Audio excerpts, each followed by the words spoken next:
Bonjour à tous, c'est Isabelle, bienvenue sur ma chaîne. Je vous retrouve aujourd'hui pour un tag. J'ai eu envie de faire le tag que Séverine de la chaîne Il est bien ce livre avait proposé.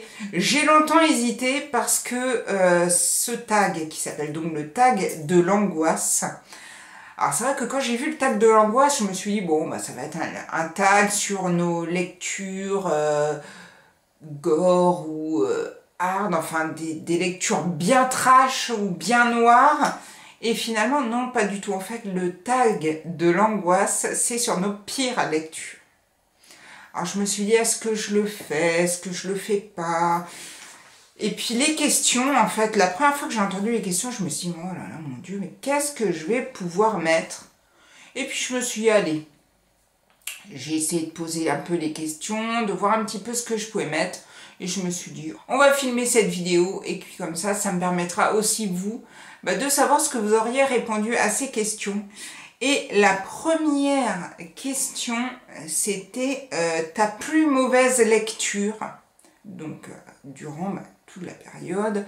Donc, pas de ces dernières années forcément, mais on remonte jusqu'au départ, jusqu'au moment où on a commencé à lire. Et alors là, je me suis dit, quelle pourrait être ma pire lecture? Et pendant mes années étudiantes, la pire lecture, si on m'avait posé cette question pendant cette année-là, c'est vrai que la pire lecture m'a un petit peu sauté aux yeux parce qu'il y a un roman que j'ai détesté, mais vraiment, mais j'ai détesté ce livre. On était obligé de le lire, donc je l'ai lu. C'est Voyage au bout de la nuit de Louis-Ferdinand Céline. J'ai détesté ce livre, vraiment, mais plus jamais je le relirai. D'ailleurs, je crois que je m'en suis séparée. Hein. J'ai dû le mettre dans une boîte à livres, un truc comme ça, quand j'avais fait le tri de mes livres. Mais non, quoi. Voyage au bout de l'ennui, ça l'a pas fait du tout pour moi. Donc, au niveau de mes années étudiantes, je pense que oui, c'est le pire livre, ma pire lecture de toutes mes années de lectrice. J'ai un petit peu hésité parce qu'après je me suis dit, bon, ouais, mais c'est un livre que tu as lu il y a au moins 35 ans, ma pauvre. Enfin, 35 ans, j'exagère parce que je ne l'ai pas lu à 10 ans. Mais bon, c'est un livre que j'ai lu il y a plus de 25 ans. Donc bon, ça commence à dater. Je me suis dit, tiens, quelle pourrait être ma pire lecture des dernières années là qui sont passées? Et je pense que ma pire lecture de ces dernières années, c'est Derrière les panneaux, il y a des hommes de Joseph Incardona. Pourtant, il y en a beaucoup qui ont aimé, mais alors moi, ce bouquin... No way! J'ai détesté ce livre, mais vraiment détesté ce roman. Du coup, on va passer à la question 2, qui est l'auteur que je ne lirai plus jamais. Donc forcément, vous vous doutez bien que Joseph Incardona en fait partie. Plus jamais de ma vie, je lirai Joseph Incardona. J'ai pas accroché à l'écriture. Le livre m'a déplu, mais au possible. Donc, jamais. Joseph Incardona, c'est... Pour moi, ça sera jamais, mais alors jamais.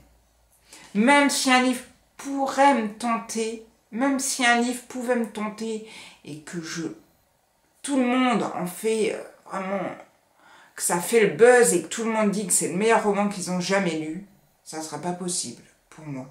Déjà, derrière les panneaux, il y a des hommes, j'ai vu des trucs hyper positifs. J'ai vu des commentaires hyper positifs sur ce roman.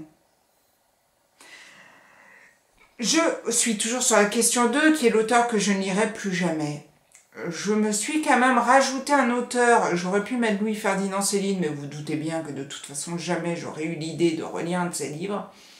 J'ai rajouté un livre d'un auteur que j'ai lu aussi pendant mes années étudiantes, qui est Émile Zola. Et c'est pareil, plus jamais je lirai Émile Zola.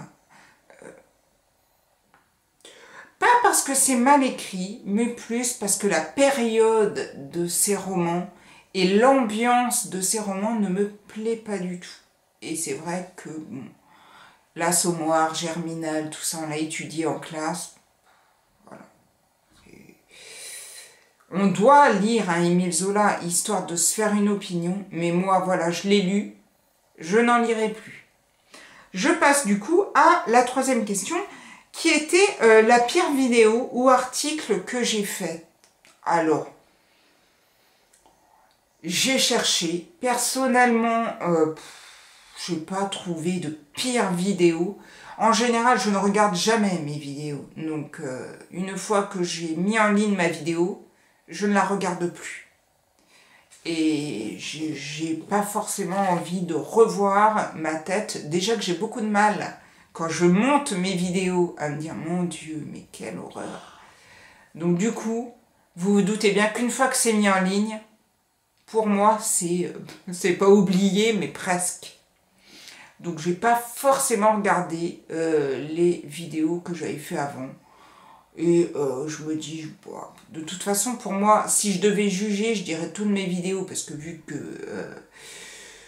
j'ai du mal à m'accepter, mais alors pourtant je fais des efforts, donc voilà, je me dis, je fais mes vidéos, je les fais comme j'ai envie de les faire, et il n'y a pas de pire vidéo, il n'y a pas une vidéo que j'irai enlever de mes vidéos. Je me dis, bah voilà, elle est là, et puis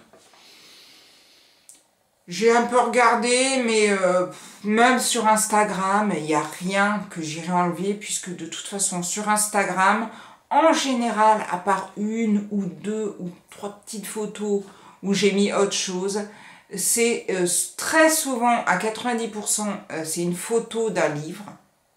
Donc je vois pas pourquoi j'irai enlever ou je serais déçue d'avoir fait telle ou telle photo. Et après, j'ai environ 10%, c'est soit des photos de vacances, soit des petites photos de gâteaux, des choses comme ça. Bon. Donc moi, personnellement, je ne vais pas me dire non, je vais tout garder mes vidéos parce que je les adore, mais bon, voilà, j'assume, j'ai décidé de faire des vidéos YouTube, j'assume mes vidéos, et voilà. De toute façon, je ne les regarde plus après, donc il n'y a pas de souci au niveau des pires vidéos. Je passe à la question 4, du coup, qui est ma pire expérience pendant un salon du livre avec des rencontres d'auteurs. Ça, je vous en avais déjà parlé dans une vidéo, je ne sais plus laquelle c'était. C'était au salon du livre de Toulon. Et je me baladais dans les allées du salon, et donc je discutais, je me rappellerai toujours, je discutais avec Laurence Perrin, et on parlait de son livre, et je m'étais dit, bon, j'avais pas prévu de l'acheter, ce roman de Laurence Perrin, et donc comme je connaissais pas trop l'auteur à cette époque-là, je lui avais dit, bon, je vais faire mon tour, mais je reviendrai peut-être, parce que c'est vrai que la façon dont elle m'en avait parlé m'avait beaucoup plu. Et donc je repars dans les allées, et là, peut-être 2 auteurs plus loin, je vois un type qui arrive et qui commence à m'agresser avec son livre, et l'auteur, je ne me rappelle plus du nom. Donc j'ai tout oublié, mais sa tête, je ne m'oublierai pas. Il est arrivé sur moi et il avait des yeux, mais comme ça, grands ouverts, et il était très proche avec son livre, et il me parlait alors ça parlait de la télé, du monde de la télé et de l'influence de ce monde de la télé sur les téléspectateurs qui la regardent. Et le type, il était totalement pris dans son histoire. Et il avait vraiment une tête, il avait des yeux très globuleux, et il regardait. Et quand il parlait, il accentuait sur des mots et tout. Et il m'a fait peur, quoi. J'ai même, je pense, j'ai même fait un mouvement de recul. Et j'ai du mal à dire aux gens, non, mais écoutez, ça ne m'intéresse pas, je m'en vais. Donc, j'ai écouté ce qu'il avait à me dire, sans vraiment écouter. Il m'a donné ces petites feuilles de pub, comme certains donnent avec son marque-page. Et je suis partie Et après, je me suis dit, oh mon Dieu, il faut que je retourne voir Laurence Perrin pour lui prendre son livre. Donc j'ai attendu qu'il soit un peu occupé pour, hop, repasser. Mais ce type m'a fait une peur bleue. Il m'a un petit peu traumatisée, on va pas non plus exagérer. Mais ouais, c'est ma pire expérience. Je crois que c'est la seule d'ailleurs, parce qu'après, j'ai pas vraiment eu de mauvaises expériences à un salon du livre. Après, il y a des choses toujours qui se passent et qui font que, bon, on peut être déçu de la réaction d'un auteur ou ci ou ça. J'ai pas vraiment envie d'en parler. Il y a certaines choses qui m'ont peut-être déçu, mais j'ai pas forcément envie de le dire parce que j'ai pas envie non plus de... peut-être que la personne n'était pas dans un bon jour. Et puis bon, voir les auteurs, voir des gens passer comme ça, bon, ça peut les énerver. Bon, j'ai énervé personne, je vous rassure, moi en général, je me fais toute petite, je passe un petit peu comme je peux, j'essaye d'aligner quelques mots quand c'est vraiment un auteur que j'aime beaucoup. Mais bon, je n'en fais pas des caisses non plus. Je passe donc à la 5e question qui est « Tout le monde a adoré le livre sauf toi ». Donc là, tout de suite, Joseph Cardona, ça y est, il revient. Mais je me suis dit, oh, je vais pas non plus toujours vous bassiner avec le même. Du coup, j'en ai quand même trouvé d'autres, dont la série d'Ellen Grace de M.G. Erlich. Quand même, il y avait de bonnes notes. Moi, j'ai lu que le premier tome. Il y avait de très bonnes notes sur ce premier tome. J'ai détesté. J'ai aussi pensé à non, c'est pas Ne le dis à personne. Ne fais confiance à personne de Paul Cleave. Pareil, j'ai vu... Gérard Collin qui en a fait des caisses en disant que c'était génial. Personnellement, j'ai même pas lu la moitié du livre. Je me suis dit non, quoi. Pas possible pour moi. Donc j'ai pas du tout aimé. Je pense aussi à La Fissure de Jean-Didier Laurent, que beaucoup de monde a adoré. Le côté humoristique de ce roman et tout. Voilà, j'ai pas été prise plus que ça non plus dedans. Et le dernier livre, parce que là j'en ai beaucoup du coup, le dernier livre, c'est Joueuse de Benoît Philippon. J'avais adoré Mamie Luger, vraiment adoré ce roman-là. J'ai lu Joueuse et beaucoup de gens avaient adoré ce livre et moi, j'ai pas accroché du tout avec le personnage de Maxine et tous les autres personnages qui tournaient autour. Ça l'a pas fait pour moi, mais je sais que beaucoup de monde ont aimé ce roman. On passe à la question 6, qui est l'inverse. Tout le monde a détesté ce roman, sauf toi. Et là, ça a été plus compliqué, parce que je me suis dit, j'ai un petit peu regardé mes lectures de ces dernières années. J'ai pas eu vraiment l'impression d'avoir adoré un roman que tout le monde a détesté. Et du coup, comme je vous en parlais dans ma dernière vidéo, je n'ai pas été plus loin que le bout de mon nez. Mais Alexandre Gallien, il y a beaucoup de monde qui n'a pas aimé ce livre. Et personnellement, j'ai adoré. Donc du coup, j'ai mis celui-là et j'ai un petit peu que celui-là à vous donner. J'ai pas vraiment d'autres qui me reviennent comme ça en mémoire. On passe donc à la question 7 qui m'a valu quelques misères parce que j'ai eu beaucoup de mal à trouver le roman que je voulais mettre dans cette catégorie-là. La question 7, c'est la pire fin de livre que vous ayez lu. Et alors là, je lis la question, je me dis, mais qu'est-ce que je vais pouvoir mettre? Il y a sûrement des romans avec une fin que je n'ai pas aimée, mais en regardant tous mes livres, je dis, mais j'en vois aucun. Et là, donc, je vois passer des romans avec des fins que j'ai adorées. Alors ça, j'en ai plein, si vous voulez, mais un roman avec une fin que je n'ai pas aimée, j'ai eu beaucoup de mal à trouver. Finalement, en regardant sur ma dernière bibliothèque, qui est celle d'en bas, bah, il y a un roman qui m'a un petit peu tapé à l'œil. Et pourtant, un roman que j'avais bien aimé, j'avais trouvé l'idée géniale. Mais c'est vrai que la fin était... c'était trop. C'est L'innocence des bourreaux de Barbara Abel. J'avais adoré le bouquin. J'avais adoré cette prise d'otage, ces différents personnages et tout.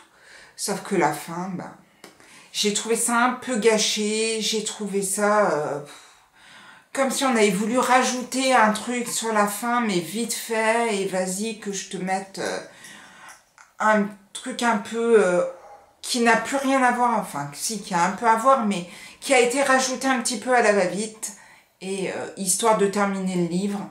Et j'ai pas aimé cette fin-là, et c'est vrai que j'ai regardé quelques vidéos, du coup, de gens qui avaient fait ce tag. J'en ai pas vu beaucoup, hein. Et j'ai vu qu'il y en avait certains qui avaient mis Hortense. Et pour moi, la fin d'Hortense, c'est génial. Enfin, moi, j'ai adoré cette fin. Bon, je comprends qu'il y en ait qui n'aient pas aimé, mais pour moi, c'est pas une pire fin d'un roman. Pour moi, ce roman-là, c'est une des meilleures fins qui a été fait pour un roman. Après, c'est mon avis. Dites-moi ce que vous en avez pensé. Dites-moi pour vous, quelle est la pire fin de roman que vous avez lu.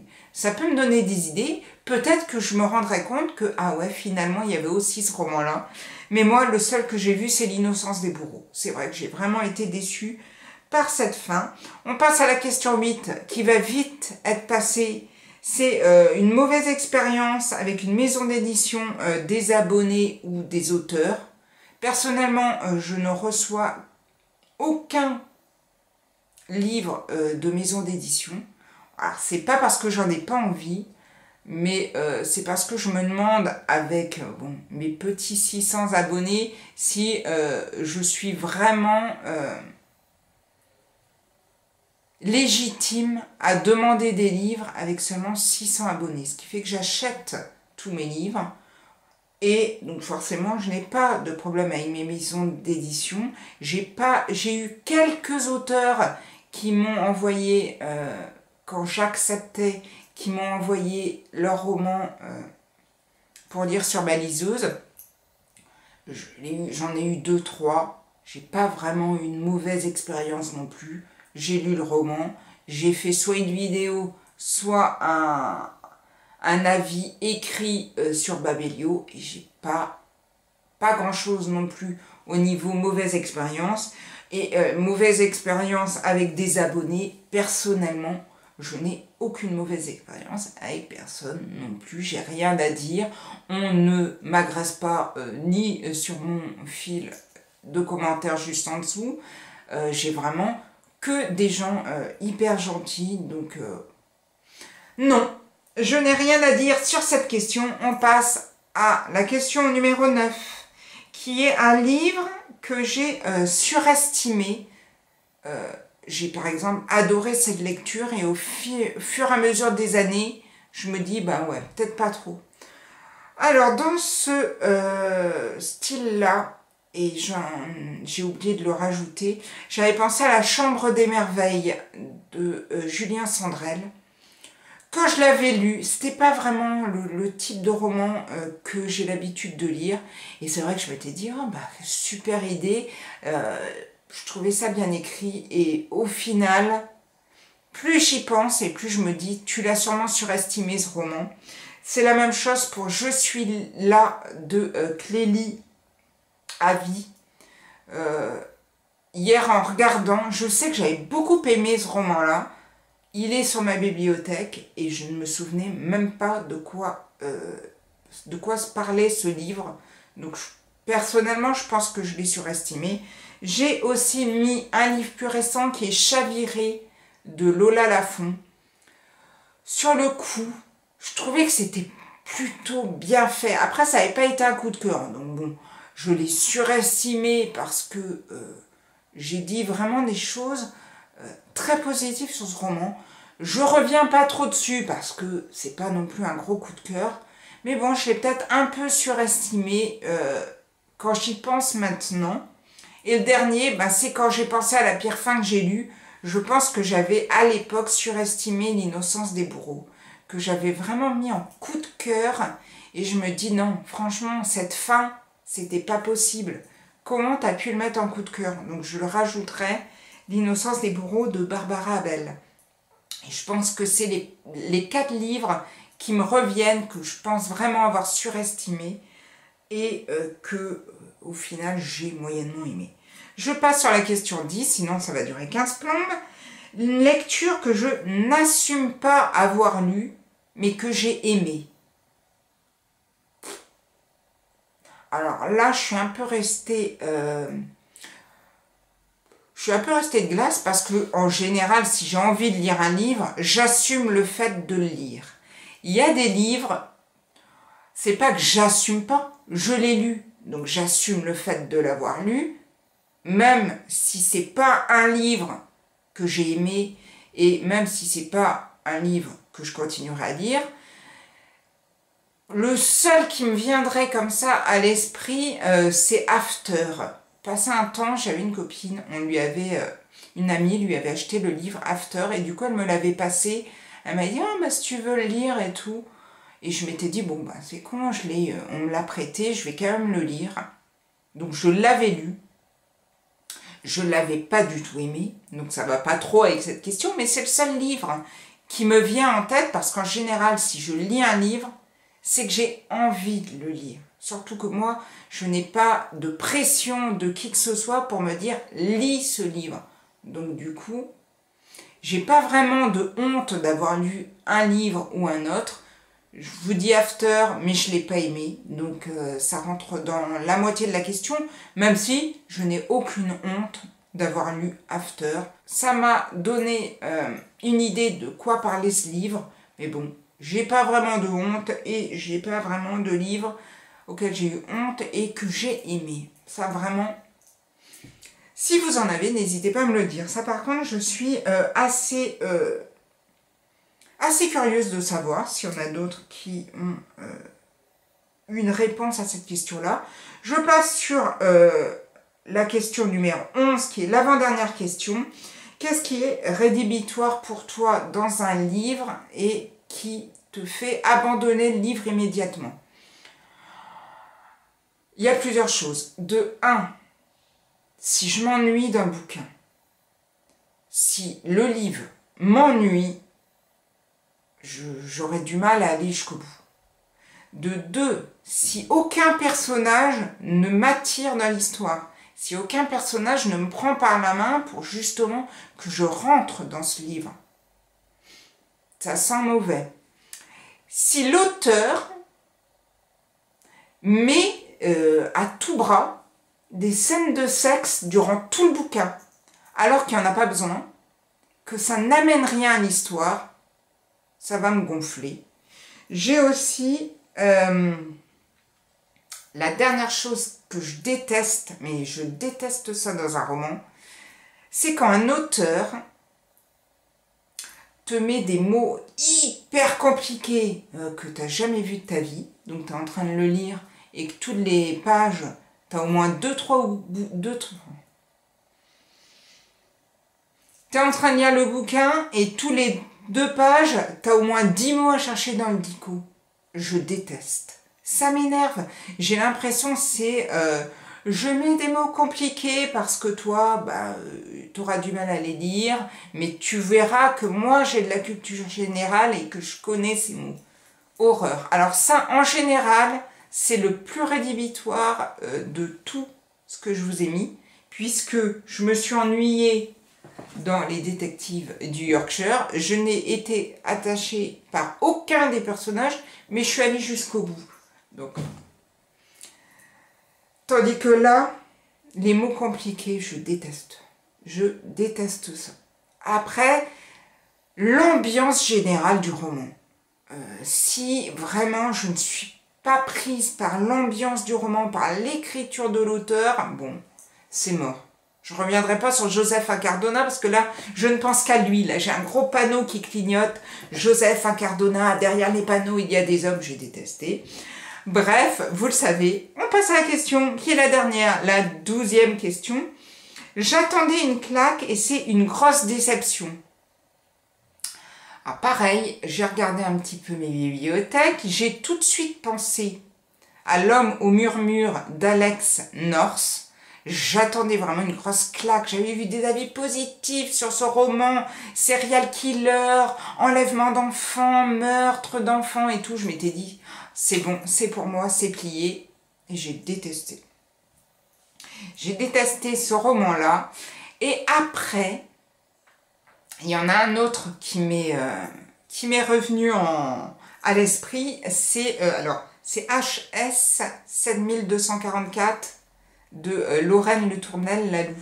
Oui, je sais, beaucoup de monde l'a aimé, beaucoup de monde a adoré ce roman-là. Quand je l'ai acheté, j'ai fait des milliers des cents, je sais pas combien de librairies pour l'acheter, parce que je voulais le lire. Et j'avais vu tellement d'avis positifs que je me disais, ça va être un coup de cœur, il faut que je l'achète. Je l'ai acheté. Ah non, grosse déception pour moi, j'ai pas du tout...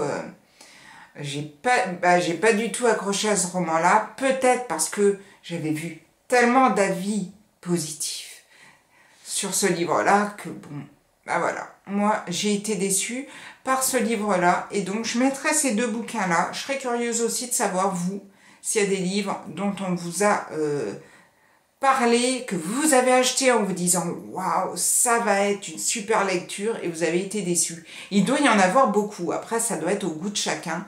En tout cas, moi, c'est les deux que j'ai à vous présenter dans cette dernière question.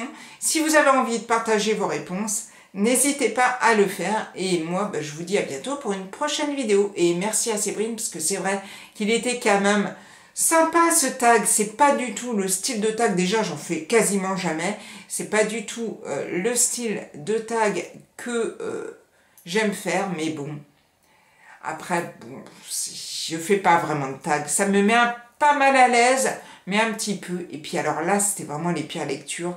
Donc j'espère que j'ai froissé personne en parlant de tel ou tel livre. Mais voilà, moi c'est comme ça que je les ai ressentis.